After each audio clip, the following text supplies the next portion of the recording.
Assalamualaikum warahmatullahi wabarakatuh. Salam sehat sedulur. Pembahasan sekarang kita bahas kopling aja lur.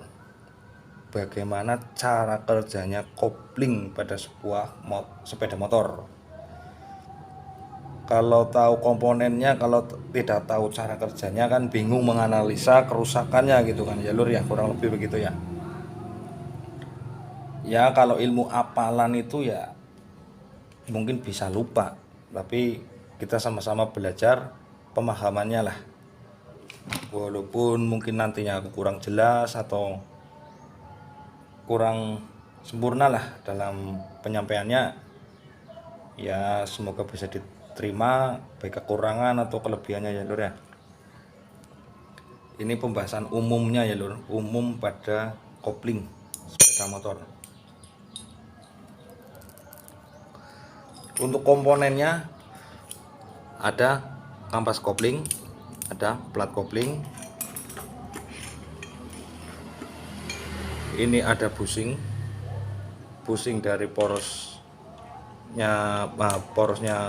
gigi rasio, juga sebagai bantalannya ini supaya nanti kita jelaskan aja nanti lur. Oke lur.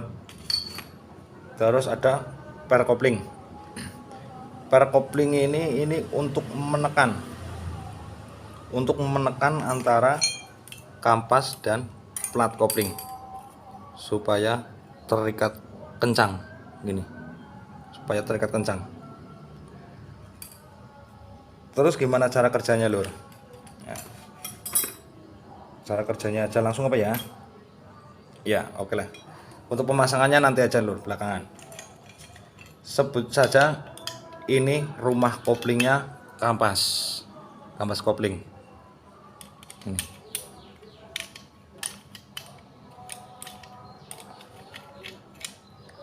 Terus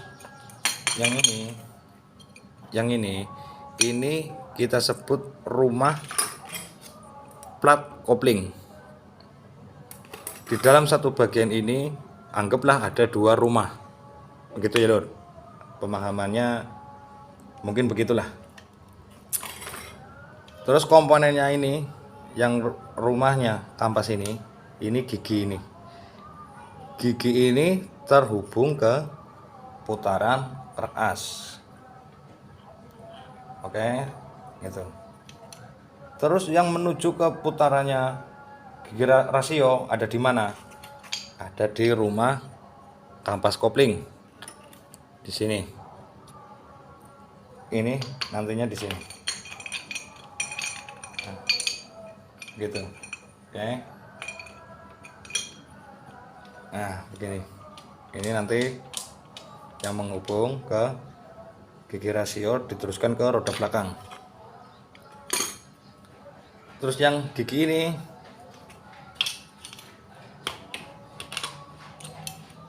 yang rumahnya kampas kopling itu terhubung ke putarannya truk as. Di sini nanti ada gigi penghubungnya, gitu.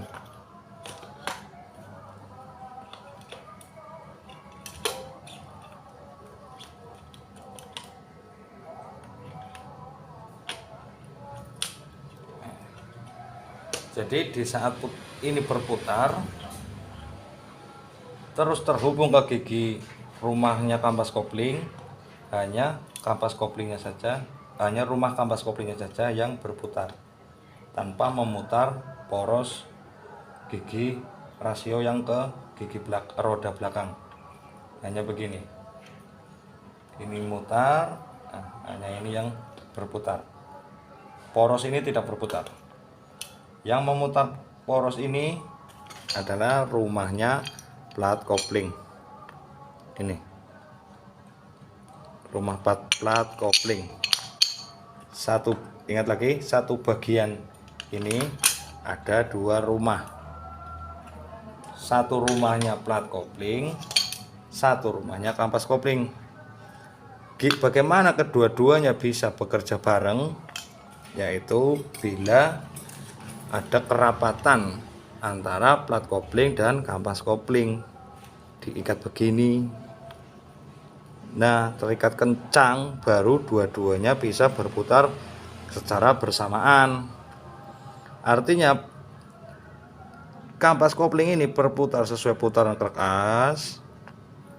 Bila ini tertekan kencang, ini pun ikut berputar. Disambungkan ke gigi rumahnya plat kopling, disalurkan ke sini.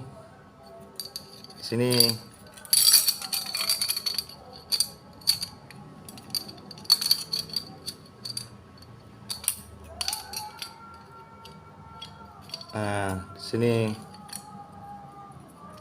Ini berputar, ini ikat, otomatis ini berputar ya.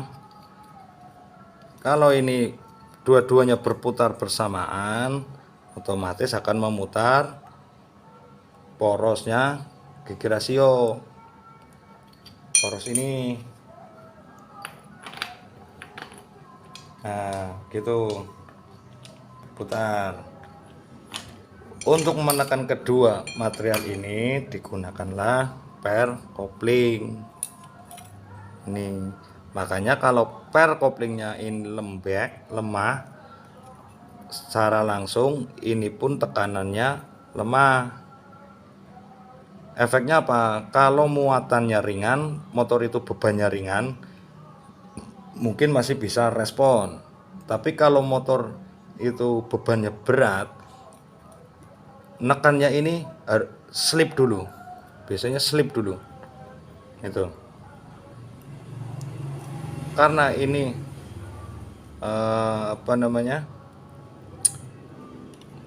material ini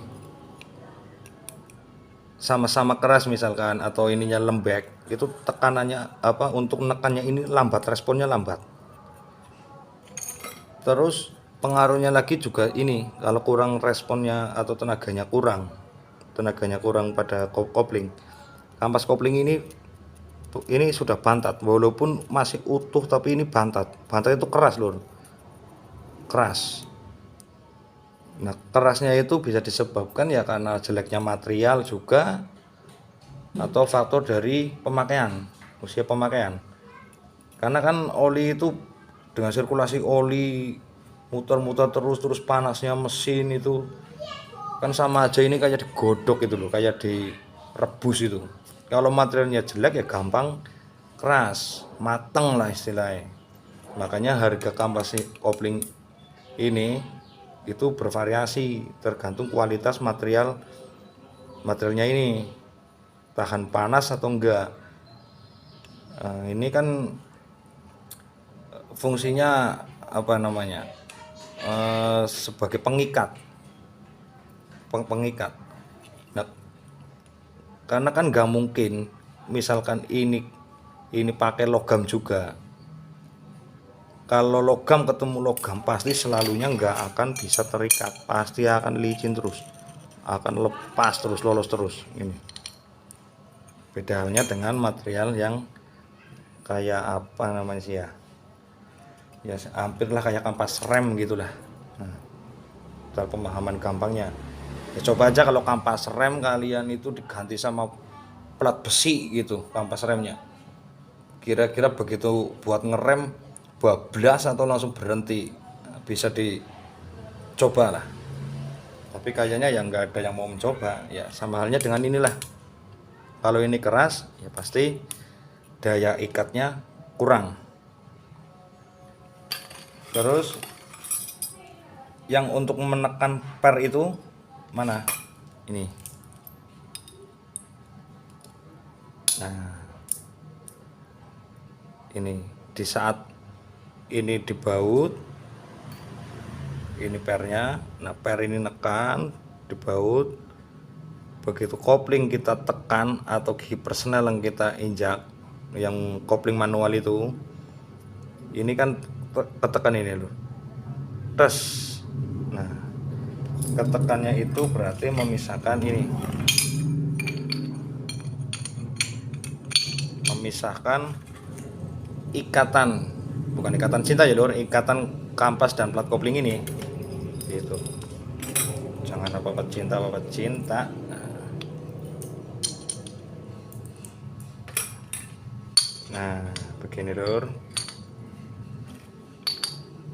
Ambil contoh 2 per saja lah, biar ringkas.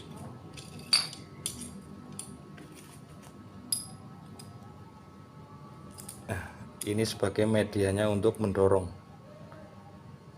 neken per koplingnya.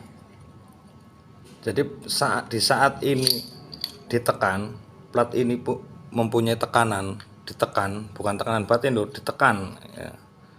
Ini akan mendorong plat yang bawah. Ini akan terbuka sedikit lah intinya. Ini akan terbuka, yang tadinya mengikat kencang begini, karena ini didorong, ditekan, ini ngebuka. Akibat ngebuka ini, otomatis kampas dan platnya pun merenggang, punya celah walaupun itu sedikit, yang berakibatnya udah tidak saling terikat, putarannya sendiri-sendiri. Kalau putarannya sendiri-sendiri berarti antara putaran poros poros kertas tidak terhubung ke gigi rasio. Begitu kan tadi, seperti penjelasan di awal tadi. Di saat kopling ini tarikan kopling ini dilepas, per ini akan menarik lagi. Nah, ini akan ditarik lagi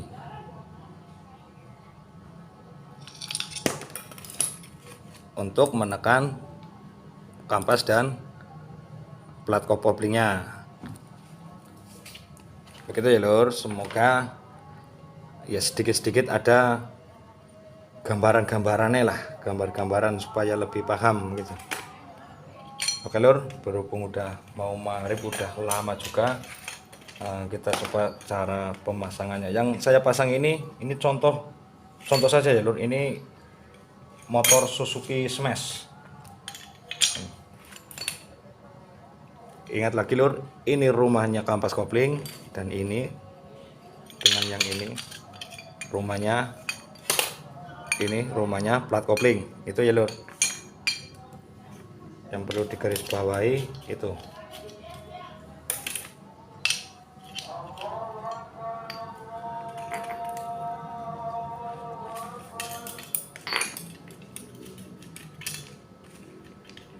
Udah digugup lur, udah dengar suara azan lur. Oh ya, ingat lagi ya, ini plat koplingnya sisinya berbeda. Ini agak lebih tajam, ini rata. Kalau yang tajamnya menghadap ke bawah, terus ke bawah ya lur ya.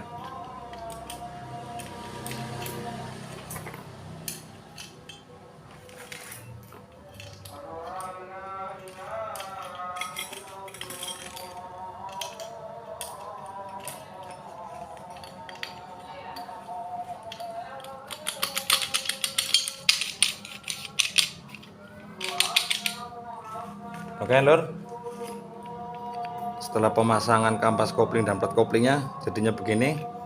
Nanti ada pernya.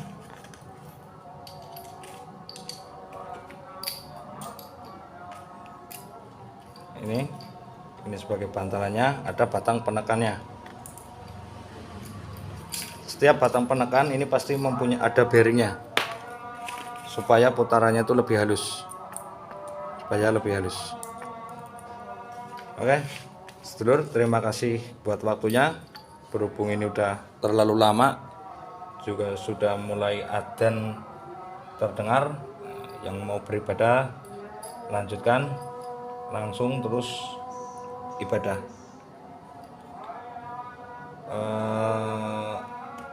Apabila ini bermanfaat, bagikan juga ke teman-temannya supaya bermanfaat juga bagi mereka.